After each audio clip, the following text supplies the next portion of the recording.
Hello विद्यार्थी मित्रों, chapter 7 continue करिए छे આપણે। આજે બહુ જ મહત્વના ક્વેશ્ચન્સ કરવાના છે, ધ્યાન રાખજો। જડત્વની ચાક માત્રાનું સૂત્ર મેળવીને એની વ્યાખ્યા લખવાની છે અને એના મૂલ્યોનો આધાર કઈ બાબતો પર છે એ જણાવવાનું છે અને એનો એકમ અને પારિમાણિક સૂત્ર કરવાનું છે। તો ધારો કે આવો કોઈ દ્રઢ પદાર્થ છે જે કોઈ ચોક્કસ અક્ષને અનુલક્ષીને ભ્રમણ કરે છે। તો આવી સ્થિર ભ્રમણાક્ષને અનુલક્ષીને કોઈ આઈમા કણની વાત કરીએ તો એનો રેખીય વેગ વી ઇક્વલ ટુ આરઆઈ ઓમેગા થાય। પહેલા કણ માટે હોય તો V1 બરાબર R1 ઓમેગા, V2 બરાબર R2 ઓમેગા। વ્યાપક રૂપે આઈમા કણ માટે કહીએ તો વી બરાબર આરઆઈ ઓમેગા થાય અને એ કણ છે એ આ ભ્રમણાક્ષને અનુલક્ષીને વર્તુળમય ગતિ કરતા હોય તો એ કણની રેખીય ગતિ ઉર્જાની વાત કરીએ તો કે આઈ એટલે હાફ એમઆઈ વીઆઈ સ્ક્વેર કહેવાય આ કોઈ આઈમાં કણ માટે। પણ વીઆઈની જગ્યાએ આરઆઈ ઓમેગા કરીએ તો સ્ક્વેર કરીને મૂકો એટલે હાફ એમઆઈ અને આ RI square omega square. Omega છે એ ચાક ગતિની લાક્ષણિકતા છે। દરેક કણ માટે ઓમેગાનું મૂલ્ય એક સમાન જ હોય એટલે આપણે ઓમેગા આઈ લખતા નથી, એ બધા કણો માટે એક જ હોય। તો આખા તંત્રની કુલ ગતિ ઉર્જા કરવી હોય તો બધા જ કણોની ગતિ ઉર્જાઓનો સરવાળો કરવો પડે। Sigma I is running from 1 to n કે આઈ मतलब K1 plus K2 plus up to Kn। तो एवा n कणोना तंत्रनी कुल रेखीय गति ऊर्जा थाय तो आ हाफ पछी mi ri square omega square कहेवाय तो आ कुल गति ऊर्जा थी। आ m छे ए mi छे दरेक कणनुं दळ छे, ri छे ए आ भ्रमणाक्षथी ए कणोना लंब अंतरो छे अने n कणोनी संख्या छे। ओमेगा बधा कणों माटे एक सरखुं होय એટલે આપણે અહીંયા ઓમેગા સ્ક્વેર જ લખીએ છીએ। તો મિત્રો આ રેખીય ગતિ ઉર્જા થઈ તો એ અહીંયા ચાક ગતિ કરતો પદાર્થ છે એટલે એની ચાક ગતિ ઉર્જા ગણાય। તો રેખીય ગતિ ઉર્જા સાથે આની કમ્પેરિઝન કરીએ તો હાફ એમ વી સ્ક્વેર તો રેખીય ગતિમાં જેવો વેગ હોય એવો અહીંયા કોણીય વેગ ઓમેગા છે। તો હાફ અને આ જે એમઆઈ આરઆઈ સ્ક્વેર વાળું પદ છે એ દ્રવ્યમાનની જગ્યાએ આવ્યું અને વી સ્ક્વેરના બદલે ઓમેગા સ્ક્વેર છે। હાફ એમ વી સ્ક્વેર એની સાથે સરખાઈ દઈએ તો હાફની જગ્યાએ હાફ છે, વી સ્ક્વેરની જગ્યાએ ઓમેગા સ્ક્વેર છે તો દળની જગ્યાએ આવું એમઆઈ આરઆઈ સ્ક્વેર મળ્યું। તો મિત્રો એ સિગ્મા એમઆઈ આરઆઈ સ્ક્વેર કહેવાય ટૂંકમાં। તો આને જ આપેલ અક્ષને અનુલક્ષીને તે દ્રઢ વસ્તુની જડત્વની ચાક માત્રા કહેવાય છે। અહીંયા પ્રત્યેક કણોના દ્રવ્યમાનો m1 m2 m3 up to mn છે અને કોઈ ભ્રમણાક્ષથી એમના લંબ અંતરો r1 r2 r3 up to rn છે। તો આવા તંત્રની આપેલ અક્ષને અનુલક્ષીને જડત્વની ચાક માત્રા આ સિગ્મા એમઆઈ આરઆઈ સ્ક્વેરનો મતલબ આવો થાય ને m1 r1 square plus m2 r2 square plus up two mn rn square. તો આને આપેલ દ્રઢ વસ્તુની તે અક્ષને અનુલક્ષીને જડત્વની ચાક માત્રા કહેવાય છે। હવે આની વ્યાખ્યા કરીએ તો પ્રત્યેક કણોના દ્રવ્યમાનો અને કોઈ નિશ્ચિત ભ્રમણાક્ષથી એમના લંબ અંતરોના વર્ગોના ગુણાકારોનો સરવાળો। તો એ આપેલ અક્ષને અનુલક્ષીને તે દ્રઢ વસ્તુની જડત્વની ચાક માત્રા કહેવાય। એ વ્યાખ્યા ફરી કરીએ આપણે। મિત્રો આપણે જડત્વની ચાક માત્રાની વ્યાખ્યા કરી કે કોઈ નિશ્ચિત ભ્રમણાક્ષને અનુલક્ષીને દ્રઢ પદાર્થના દરેક કણના દળ એટલે m અને એના ભ્રમણાક્ષથી લંબ અંતર એટલે આર, એના વર્ગોના ગુણાકારોનો સરવાળો એટલે m1r1² વત્તા m2r2² plus up two mnrn², એને એ દ્રઢ પદાર્થની તે અક્ષને અનુલક્ષીને જડત્વની ચાકમાત્રા કહેવાય છે.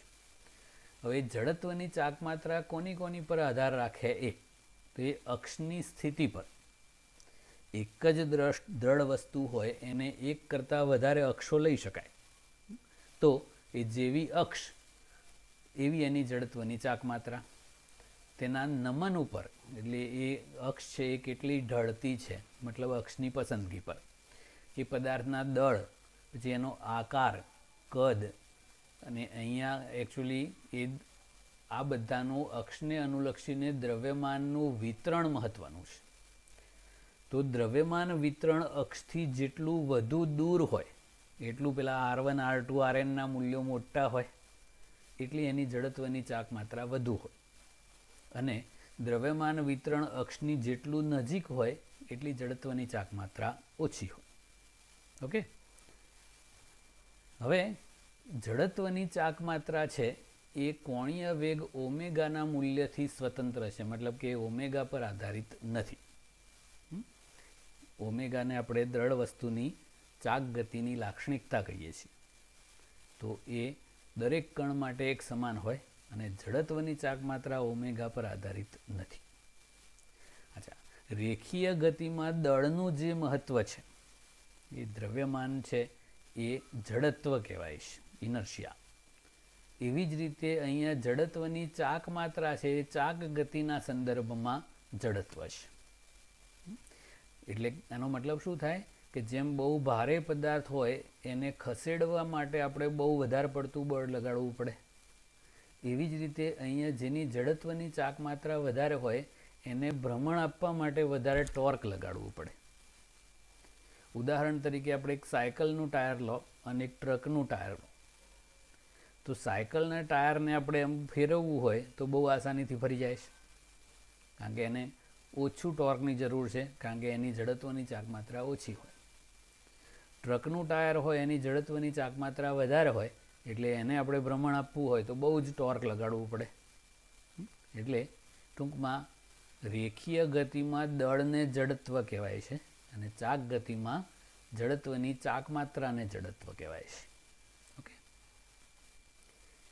હવે રેખીય ગતિનું સમીકરણ હાફ mv² હતું, એવું અહીંયા ચાક ગતિનું ઉર્જાનું સૂત્ર આવ્યું હાફ I⍵² કહેવાય. તો રેખીય ગતિમાં દળ જે ભાગ ભજવે એ ચાક ગતિમાં જડત્વની ચાકમાત્રા ભજવે છે. એટલે તમામ સૂત્રોમાં રેખીય ગતિમાં જ્યાં જ્યાં m આવશે ત્યાં બધે ચાક ગતિમાં I આવે છે. એનો એકમ કરીએ તો mr² પરથી mનો કિલોગ્રામ ને r² મીટર સ્ક્વેર થાય. આનો બીજો એકમ કરવો હોય તો આને ઉપર નીચે સેકન્ડ સ્ક્વેર વડે ગુણી નાખીએ તો kilogram metre square upon second square into second square. તો કિલોગ્રામ મીટર સ્ક્વેર પર સેકન્ડ સ્ક્વેર એટલે જૂલ કહેવાય, ઇન્ટુ સેકન્ડ સ્ક્વેર એટલે જૂલ ઇન્ટુ સેકન્ડ સ્ક્વેર એ જડત્વની ચાકમાત્રાનો એકમ થયો. અને પારિમાણિક સૂત્ર કરવું હોય તો આના પરથી દળનું m1 અને આ મીટર સ્ક્વેર એટલે અંતરના સ્ક્વેરનું L2. તો આ એનું પારિમાણિક સૂત્ર થઈ ગયું. Okay, next. હવે એક પાતળા દળ રહિત સળિયાના બંને છેડે લટકાવેલ દળથી બનતા તંત્રના દ્રવ્યમાન કેન્દ્રમાંથી પસાર થતી અક્ષને અનુલક્ષીને જડત્વની ચાકમાત્રા શોધો. મિત્રો, અલગ અલગ તંત્રોની જડત્વની ચાકમાત્રા અલગ અલગ હોય. તો આપણે આ જે સ્પેશિયલ કેસ આપ્યો છે કે આવો એક દળ રહિત સળિયો છે, એની બંને બાજુ m/2 દળના એક સમાન પદાર્થો લાકેલા છે. તો આ તંત્રનું દ્રવ્યમાન કેન્દ્ર અહીંયા હોય તો આ બંનેને જોડતી રેખાને લંબ અને દ્રવ્યમાન કેન્દ્રમાંથી પસાર થતી અક્ષને અનુલક્ષીને જડત્વની ચાકમાત્રા આપણે કરવી છે. તો આ m/2 દળ અને એમના ભ્રમણાક્ષથી લંબ અંતરો l/2 હોય એવા બે કણોનું તંત્ર કહી શકાય. તો આ અક્ષને અનુલક્ષીને જડત્વની ચાક માત્રા શોધવી છે આપણે. તો આ m1 એટલે m/2, m2 એટલે m/2, r1 એટલે l/2, r2 એટલે પણ l/2. પછી એ સૂત્રમાં કિંમતો મૂકીએ, જોઈએ. તો આપેલ અક્ષને અનુલક્ષીને આપણે આ તંત્રની જડત્વની ચાક માત્રા કરવી હોય તો m1 એટલે m/2, r1 એટલે l/2 એનો સ્ક્વેર, m2 એટલે પણ m/2, r2 l/2 એનો સ્ક્વેર. તો આ m/2 ઇન્ટુ l²/4 એટલે ml²/8 અને આ પણ ml²/8 થાય. તો એ સરવાળો કરો એટલે 1/4 ml² અથવા ml²/4 કહેવાય. તો આ આપેલ અક્ષને અનુલક્ષીને આ તંત્રની જડત્વની ચાક માત્રા થઈ ગઈ. ઓકે. એવું બીજું ઉદાહરણ રિંગનું કરવાનું છે. પાતળી રિંગ ગુજરાતીમાં એને વલય કહે છે. એના કેન્દ્રમાંથી પસાર થતા અને સમતલને લંબ અક્ષને અનુલક્ષીને જડત્વની ચાક માત્રા શોધો. તો મિત્રો આવી એક m દળની રિંગ છે. આ એના કેન્દ્રમાંથી પસાર થતી અને રિંગના સમતલને લંબ એવી અક્ષ છે. તો આને અનુલક્ષીને આપણે જડત્વની ચાક માત્રા રિંગની શોધવી છે. તો અહીંયા r ત્રિજ્યાની રિંગ છે, એનું કુલ દળ ધારો કે કેપિટલ M છે અને એ આ અક્ષને અનુલક્ષીને ધારો કે ઓમેગા જેટલી કોણીય વેગથી પરિભ્રમણો કરે છે. તો આ એક દળ ખંડ લીધો આપણે dm દળવાળો ધારો કે, તો એનો રેખીય વેગ લઈએ તો એ આમ સ્પર્શકની દિશામાં હોય v બરાબર r ઓમેગા. આવું જેટલા દળખંડો લો એ બધાના રેખીય વેગના મૂલ્યો r ઓમેગા જ હોય, કારણ કે આ r બધા માટે એક સમાન અને ચાક ગતિમાં ઓમેગા તો બધા માટે સમાન જ હોય. તો આ રિંગની ટોટલ રેખીય ગતિ ઉર્જા આપણે કરીએ તો હાફ mv² થાય અને v બરાબર r ઓમેગા કરો તો અહીંયા સ્ક્વેર કરીને મૂકી દો તો r² ઓમેગા સ્ક્વેર થઈ જાય. તો ચાક ગતિ ઉર્જાનું સૂત્ર હાફ i ઓમેગા સ્ક્વેર છે. આની સાથે આ ગતિ ઉર્જાને સરખાઈએ તો આ હાફ છે, અહીંયા હાફ છે, અહીંયા ઓમેગા સ્ક્વેર છે એવું અહીંયા ઓમેગા સ્ક્વેર છે. તો અહીંયા જે i છે એવું અહીંયા mr² છે. તો આ લંબ અક્ષને અનુલક્ષીને જડત્વની ચાક માત્રા રિંગ માટે થાય mr². ઓકે. તો આ રીતે જુદા જુદા આકારના પદાર્થો હોય એની જડત્વની ચાક માત્રાઓ આપણે શોધી શકીએ છીએ. અમુક ઉદાહરણ બીજા સળિયા છે, પછી તકતી છે, એ બધા માટે દાખલાઓમાં આવશે અને અમુક વસ્તુ આપણે સ્વીકાર લેવાની છે. ઓકે. બીજો એક ક્વેશ્ચન છે, ચક્રાવર્તનની ત્રિજ્યા વિશે ટૂંક નોંધ લખવાની છે. તો દ્રઢ વસ્તુ હોય એની ભ્રમણાક્ષને અનુલક્ષીને એ દ્રઢ વસ્તુનું દ્રવ્યમાન જુદી જુદી રીતે વિતરિત થયેલું હોય. તો એ કેવી રીતે વિતરિત થયેલું છે એનું માપ એ ચક્રાવર્તનની ત્રિજ્યા વડે વ્યાખ્યાયિત થાય છે. તો નેચરલી કે એ દ્રવ્યમાનના વિતરણ સાથે સંકળાયેલું હોય એટલે એ જડત્વની ચાક માત્રા પર આધારિત હોય અને દ્રવ્યમાન પર પણ આધારિત હોય. તો કેવી રીતે વ્યાખ્યાયિત થાય છે એ કે ધારો કે કોઈ દ્રઢ વસ્તુ છે, એ ચોક્કસ અક્ષને અનુલક્ષીને ચાક ગતિ કરે છે, એની ભ્રમણાક્ષ. હવે સગવડતા ખાતર આપણે દરેકે દરેક કણનું દળ એક સમાન લઈએ એટલે m1 બરાબર m2 બરાબર અપ ટુ mn એટલે m લઈ લઈએ. તો પદાર્થ આવા n કણોનો બનેલો હોય તો એક કણનું દળ સ્મોલ m હોય તો આ n કણોનું દળ nm થાય. એને આખા દ્રઢ પદાર્થનું કુલ દળ કેપિટલ M કહી દઈએ. તો જડત્વની ચાક માત્રાની વ્યાખ્યા પ્રમાણે I equal to mr1² plus mr2² plus up two mrn² કહેવાય. વિતરણ અલગ અલગ છે પણ બધા કણોનું દળ એક સમાન છે. તો આપણે m કોમન કાઢી દીધો એટલે કૌંસમાં r1² plus r2² plus up to rn² થાય. કણોની સંખ્યા વડે ગુણીને ભાગી નાખ્યું તો આ mn એટલે આખા તંત્રનું કુલ દળ કેપિટલ M થયું. અને આ જે બાકીનું છે r1² plus r2² plus up to rn² upon n એને k² નામ આપી દઈએ તો mk² થઈ જાય. તો એ k² એટલે આ છે તો આનું વર્ગમૂળ કરો એટલે k કહેવાય. Root of r1² plus r2² plus up to rn² by n. તો આ ભ્રમણાક્ષથી કણોના લંબ અંતરોના વર્ગોનો સરવાળો ભાગ્યા કણોની સંખ્યા એટલે આ વર્ગોના સરેરાશનું વર્ગમૂળ કહેવાય. તો એ ચક્રાવર્તનની ત્રિજ્યા છે. કેને ચક્રાવર્તનની ત્રિજ્યા કહેવાય. આ રીતે વ્યાખ્યાયિત કરેલી છે કે આપેલ ભ્રમણાક્ષથી પદાર્થના કણોના અંતરો એટલે આપણે અહીંયા લંબ અંતરો જ સમજવાના આ બધા એના વર્ગોના સરેરાશનું વર્ગમૂળ એને ચક્રાવર્તનની ત્રિજ્યા કહેવાય છે. રેડિયસ ઓફ ગાયરેશન કહેવાય છે. આપણે ગુજરાતીમાં યાદ રાખવાનું ચક્રાવર્તનની ત્રિજ્યા. ઓકે. અલગ અલગ પદાર્થ માટે એ ચક્રાવર્તનની ત્રિજ્યાના મૂલ્યો અલગ અલગ હોય. એના પરથી દ્રવ્યમાન વિતરણ કેવું છે એનો આઈડિયા મળી જાય છે. એનો એકમ કરીએ તો આ ત્રિજ્યા એટલે એક પ્રકારનું અંતર જ છે ને. આ અંતરનો વર્ગનું વર્ગમૂળ એટલે અંતર જ થયું. તો અંતરનો એકમ મીટર હોય અને પારિમાણિક સૂત્ર L1. ઓકે.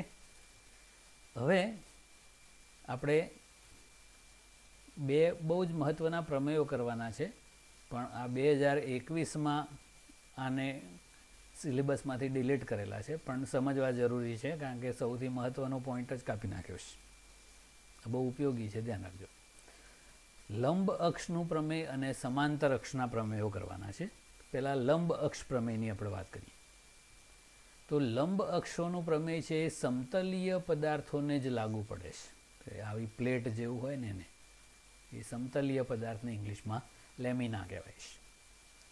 તો એ લેમિનાના સમતલને લંબ અક્ષને અનુલક્ષીને જડત્વની ચાક માત્રા તો આપણે આકૃતિમાં આ જે લેમિના એટલે સમતલીય વસ્તુ છે એના સમતલને લંબ અક્ષ એટલે આ ઝેડ અક્ષ થઈ.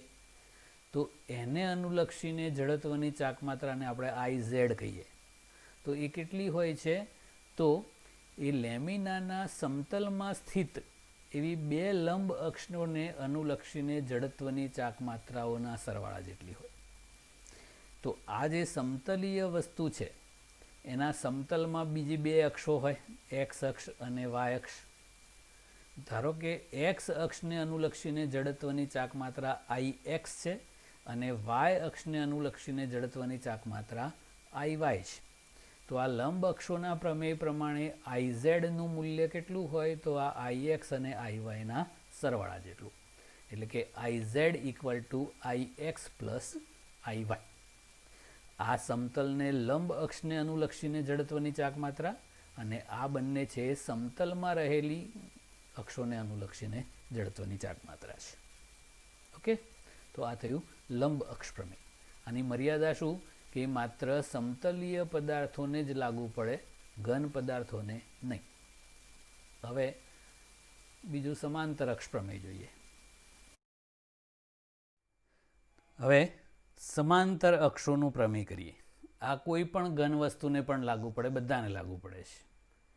તો આવી કોઈ વસ્તુ છે દ્રઢ વસ્તુ, એની કોઈ પણ અક્ષને અનુલક્ષીને જડત્વની ચાક માત્રા આપણે શોધવી હોય તો સૌથી પહેલાં આ દ્રઢ વસ્તુના દ્રવ્યમાન કેન્દ્રમાંથી પસાર થતી અક્ષને અનુલક્ષીને જડત્વની ચાક માત્રા શોધી કાઢવાની. આપણે એને IZ કહીએ. પછી આ દ્રઢ વસ્તુનું દ્રવ્યમાન ધારો કે કેપિટલ M છે અને એ બે જે અક્ષો છે એમની વચ્ચેનું લંબ અંતર ધારો કે a જેટલું છે. તો કોઈ પણ અક્ષને અનુલક્ષીને પદાર્થની જડત્વની ચાકમાત્રા એટલે કે આ Iz એ કેટલી હોય છે? તો પદાર્થના દ્રવ્યમાન કેન્દ્રમાંથી પસાર થતી અક્ષને અનુલક્ષીને જડત્વની ચાકમાત્રા અને એ પદાર્થના દ્રવ્યમાન અને બે સમાંતર અક્ષો વચ્ચેના લંબ અંતરના વર્ગના ગુણાકારના સરવાળા જેટલી હોય છે. એટલે આ સૂત્રનું ગુજરાતી કરી દેવાનું છે. તો આ અક્ષને અનુલક્ષીને જડત્વની ચાકમાત્રા બરાબર દ્રવ્યમાન કેન્દ્રમાંથી પસાર થતી અક્ષને અનુલક્ષીને જડત્વની ચાકમાત્રા વત્તા આ દ્રઢ પદાર્થનું દ્રવ્યમાન ગુણ્યા બે અક્ષો વચ્ચેનું લંબ અંતરનો વર્ગ. ઓકે, તો આ સમાંતર અક્ષ પ્રમેય કહેવાય છે. ઓકે, અને હવે આપણે ચાક ગતિના સમીકરણો છે એની રેખીય ગતિના સમીકરણો સાથેની સામ્યતા દર્શાવવાની છે. તો આપણે રેખીય ગતિના સમીકરણો આ કરેલા છે ત્રીજા ચોથા ચેપ્ટરમાં. v બરાબર v0 પ્લસ at, સ્થાનાંતર ઉગમ બિંદુથી સ્ટાર્ટ થતું હોય તો x ઇક્વલ ટુ લખતા હતા, નહીતર વ્યાપક રૂપે x minus x0 equal to v0 t plus half at square, અને આ 2ax અથવા વ્યાપક રૂપે 2ax minus x0 equal to v square minus v0 square. આ અંતિમ વેગ છે v0, v0 પ્રારંભિક વેગ, એ પ્રવેગ છે, t સમય છે, આ x છે ટોટલ સ્થાનાંતર એટલે અંતિમ સ્થાન કહેવાય, અને x0 પ્રારંભિક સ્થાન કહેવાય. એ બેનો તફાવત એટલે સ્થાનાંતર કહેવાય. તો આના જેવા જ સમીકરણો આપણે ચાક ગતિ માટે કરીએ તો રેખીય ગતિમાં જ્યાં v હોય એવું ચાક ગતિમાં ઓમેગા હોય છે. રેખીય ગતિમાં v0 છે એવું ચાક ગતિમાં ઓમેગા 0. અહીંયા પ્રવેગ એ છે એવું ચાક ગતિમાં કોણીય પ્રવેગ આલ્ફા હોય, સમય તો t જ હોય. અહીંયા રેખીય સ્થાનાંતર છે એવું પેલામાં કોણીય સ્થાનાંતર હોય થીટા થીટા 0. તો આવું થાય છે. આ સમીકરણ આવું થઈ જાય, ઓમેગા બરાબર ઓમેગા 0 પ્લસ આલ્ફા ટી. આ કોણીય સ્થાનાંતર એટલે કોણીય સ્થાનમાં થતો ફેરફાર, theta minus theta 0 equal to omega 0 T plus half alpha T square, અને આ 2 alpha theta minus theta 0 equal to omega square minus omega 0 square. તો રેખીય ગતિમાં રેખીય વેગ v હોય એવો અહીંયા કોણીય વેગ ઓમેગા હોય. અહીંયા પ્રારંભિક વેગ v0 છે એવો અહીંયા પ્રારંભિક કોણીય વેગ ઓમેગા 0 છે. અહીંયા પ્રારંભિક સ્થાન x0 છે એવું અહીંયા થીટા 0 છે. અહીંયા અંતિમ સ્થાન x છે એવું અહીંયા થીટા છે. તો આ રીતના ચાક ગતિના સમીકરણો બની જાય છે. ઓકે, બીજો એક ક્વેશ્ચન કરીએ. ટોર્ક દ્વારા કરવામાં આવેલું કાર્ય અને પાવર સમજાવો, અથવા તો ટોર્ક વડે થતું કાર્ય અને પાવર સમજાવવાનું છે. તો મિત્રો અહીંયા આપણે કોઈ દ્રઢ વસ્તુ છે જે આ z ડેશ અક્ષ છે જે પૃષ્ઠને લંબ બહાર આવતી છે એને અનુલક્ષીને ચાક ગતિ કરે છે, અને એના બધા કણો આ રીતે વર્તુળમય ગતિ કરતા હોય. તો કોઈ કણ p1 લઈએ, એ ધારો કે આ કેન્દ્રથી r1 અંતરે છે. હવે એ સી કેન્દ્રને અનુલક્ષીને આમ વર્તુળ ગતિ કરતો હોય, અને એ કણ ઉપર ધારો કે આપણે F1 જેટલું બળ લગાડીએ એ જ સમતલમાં, તો એ કણ છે એ dt સમયમાં એટલે થોડાક સમય પછી P1 થી ધારો કે P1 ડેશ પર જાય છે. ડેલ્ટા ટી અથવા dt સમયમાં એ P થી P ડેશ પર ગયો. આમ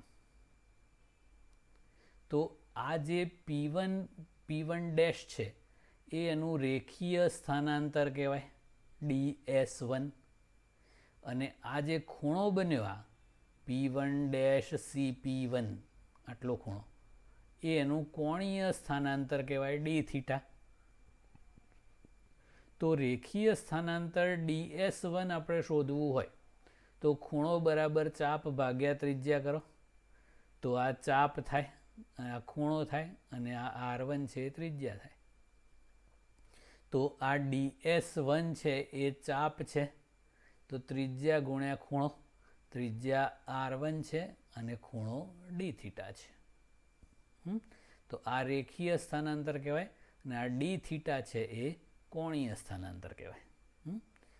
હવે એ કણ ઉપર F1 બળ લાગે છે, તો એ F1 બળ વડે થતું કાર્ય શોધવું હોય તો W બરાબર F ડોટ ડી કરતા હતા એ પ્રમાણે આ નાનકડું એક જ કણ માટેનું છે, એટલે એને dW1 કરીએ. F1 dot DS1. તો મિત્રો F1ની દિશા આમ છે અને DS1ની દિશા આમ સ્પર્શકની દિશામાં થાય. એ બે વચ્ચેનો ખૂણો ધારો કે φ1 છે. તો આ F1 DS1 cos φ1 થાય. અને DS1 એટલે તો પેલું ત્રિજ્યા ગુણ્યા ખૂણો કર્યું, તો DS1ની જગ્યાએ આપણે R1 ઇન્ટુ d થીટા લખી નાખીએ. હવે ધારો કે F1ની દિશા અને R1ની દિશા એટલે આમ ગણવાની, એ બે વચ્ચેનો ખૂણો ધારો કે આલ્ફા છે, α1 છે. તો એ α1 અને φ1 એ બે એકબીજાને લંબ થાય આટલું, તો આટલો ખૂણો 90 થાય ને. φ1 પ્લસ α1 ઇક્વલ ટુ 90. તો φ1ની જગ્યાએ આપણે 90 માઇનસ α1 લખી શકીએ, અને cos ઓફ 90 માઇનસ α1 એટલે sin α1. આપણે સાઇન સ્વરૂપે લાવવા માટે આવું કર્યું. ઓકે, તો આ તો એક કણ માટેનું કાર્ય થયું. આવું બધા કણો માટે કરી શકાય. હવે એ બળ F1 વડે કેટલું ટોર્ક લાગે એ શોધવું હોય તો τ બરાબર R ક્રોસ F પ્રમાણે અહીંયા પહેલા કણ માટે છે, તો τ1 બરાબર R1 ક્રોસ F1 થાય. એનું ખાલી મૂલ્ય કરવું હોય તો R1 F1 sin α1 કહેવાય. અને કાર્ય શોધવું હોય તો જેમ રેખીય ગતિમાં બળ ગુણ્યા સ્થાનાંતર હોય એવું ચાક ગતિમાં ટોર્ક ગુણ્યા કોણીય સ્થાનાંતર હોય. તો પહેલા કણ પરનું ટોર્ક τ1 થયું એનું મૂલ્ય, અને કોણીય સ્થાનાંતર d થીટા છે. કોણીય સ્થાનાંતર બધા કણો માટે એક સમાન જ હોય, એટલે એમાં d થીટા 1 d થીટા 2 આવું ના લખવાનું હોય. થીટા એટલે કોણીય સ્થાનાંતર, પછી ઓમેગા એટલે કોણીય વેગ, અને આલ્ફા એટલે કોણીય પ્રવેગ. આ ત્રણ ચાક ગતિની લાક્ષણિકતાઓ છે, એ દરેકે દરેક કણ માટે એક સરખી જ હોય, એટલે એમાં 1 2 3 નહીં લખવાનું. તો આ કાર્ય થયું. તો આખા તંત્ર માટે કેવું હોય તો ટોટલ ટોર્ક શોધવું હોય તો પ્રત્યેક કણ પર લાગતા ટોર્કોનો સદિશ સરવાળો કરો એટલે કુલ ટોર્ક મળે. એવું કાર્ય માટે પણ થાય. જોઈએ તો કુલ ટોર્ક ધ્યાનમાં લઈએ તો કુલ કાર્ય dW બરાબર τ ઇન્ટુ d થીટા થાય. તો જેમ પેલું કાર્યનું સૂત્ર બળ ગુણ્યા સ્થાનાંતર હતું એવું આ ટોર્ક ગુણ્યા કોણીય સ્થાનાંતર છે. રેખીય ગતિમાં બળ જે ભાગ ભજવે છે એ ચાક ગતિમાં ટોર્ક ભજવે છે. ઓકે, હવે આ સમીકરણની બંને બાજુ dt વડે ભાગીએ તો આને d ઓમેગા બાય dt કહેવાય. આ τ અને આ d થીટા બાય dt થાય. આ કાર્ય ભાગ્યા સમય એટલે તો તત્કાલીન પાવર કહેતા હતા ને p, અને આ τ into d theta by dt કોણીય સ્થાનમાં થતો ફેરફારનો સમય દર એટલે કોણીય વેગ, એનું મૂલ્ય. તો p બરાબર τ ઓમેગા. સદિશ સ્વરૂપે લખવું હોય તો આવું થાય, p બરાબર સદિશ τ ડોટ સદિશ ઓમેગા. પાવર અદિશ રાશિ છે એટલે ડોટ ગુણાકાર સ્વરૂપે હોય છે. ઓકે, અને રેખીય ગતિમાં પાવરનું સૂત્ર p બરાબર fv હતું. અહીંયા બળ છે એવું આમાં ટોર્ક છે, આમાં રેખીય વેગ છે એવો આમાં કોણીય વેગ છે. ઓકે, હવે નેક્સ્ટ ક્વેશ્ચન છે, ટોર્ક અને જડત્વની ચાક માત્રા વચ્ચેનો સંબંધ મેળવવાનો છે. તો મિત્રો દ્રઢ વસ્તુની જડત્વની ચાક માત્રા I હોય તો એની ચાક ગતિ ઉર્જા આ રીતે લખી K = ½ I ઓમેગા સ્ક્વેર. હવે એ કાર્ય કરવાનો સમય દર એટલે પાવર કહેવાય. તો જેટલા દરથી કાર્ય કરવામાં આવે એટલી એની ચાક ગતિ ઉર્જામાં વધારો થતો રહે. તો આનું બંને બાજુ આપણે સમય સાપેક્ષે વિકલન કરી દઈએ તો આ dk/dt થાય. તો આ ગતિ ઉર્જાના ફેરફારનો દર અને વધતી હોય તો ગતિ ઉર્જાનો વૃદ્ધિનો દર કહેવાય. તો d/dt ઓફ ધીસ હાફ અચળ બાર I અચળ બાર ઓમેગા સ્ક્વેરનું સમય સાપેક્ષે વિકલન કરવાનું છે. તો ઘાત આગળ એટલે 2, એક ઘાત ઓછી એટલે અહીંયા 2 ઘાત છે, અહીંયા 1 ઘાત થઈ ગયું ઓમેગા, અને ઘાત વગર વિકલન તો ઓમેગાનું સમય સાપેક્ષે વિકલન એટલે d ઓમેગા/dt. ઓકે, ઘાત આગળ એટલે આ 2 આગળ, એક ઘાત ઓછી એટલે આની 2 ઘાત છે એવી 1 ઘાત, અને ઘાત વગર વિકલન એટલે ઓમેગાનું સમય સાપેક્ષે વિકલન એટલે d ઓમેગા/dt થઈ ગયું. 2 2 ઉડી ગયા. I ઓમેગા અને આ કોણીય વેગના ફેરફારનો સમય દર એટલે કોણીય પ્રવેગ આલ્ફા થાય. તો I ઓમેગા આલ્ફા. અને આ ગતિ ઉર્જાના ફેરફારનો સમય દર એટલે જ પાવર કહેવાય ને. તો પાવરનું સૂત્ર આપણે આગળ કર્યું P = τ ઓમેગા.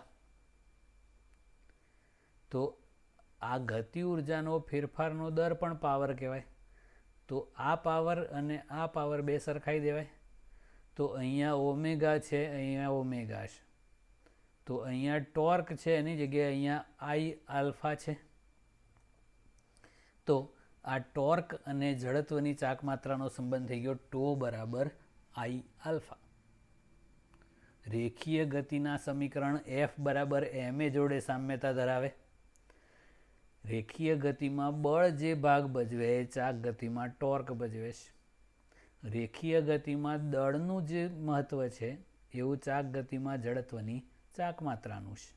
અહીંયા રેખીય પ્રવેગ છે એવો અહીંયા કોણીય પ્રવેગ છે. એટલે આ ચાક ગતિના સંદર્ભમાં ન્યૂટનનો ગતિનો બીજો નિયમ કહેવાય. ઓકે, તો મિત્રો અત્યાર સુધીમાં આપણે જે કંઈ સૂત્રો તારવ્યા એના રેખીય ગતિ અને ચાક ગતિના સૂત્રોની આ બધી સરખામણી આપેલી છે. કે અહીંયા રેખીય ગતિમાં સ્થાનાંતર હોય એવું અહીંયા કોણીય સ્થાનાંતર છે. રેખીય વેગ છે એવો આમાં કોણીય વેગ ઓમેગા છે. રેખીય પ્રવેગ એટલે વેગના ફેરફારનો સમય દર એવું કોણીય પ્રવેગ એટલે કોણીય વેગના ફેરફારનો સમય દર. રેખીય ગતિમાં જે ભાગ દળ ભજવે છે એ અહીંયા જડત્વની ચાક માત્રા I ભજવે છે ચાક ગતિમાં.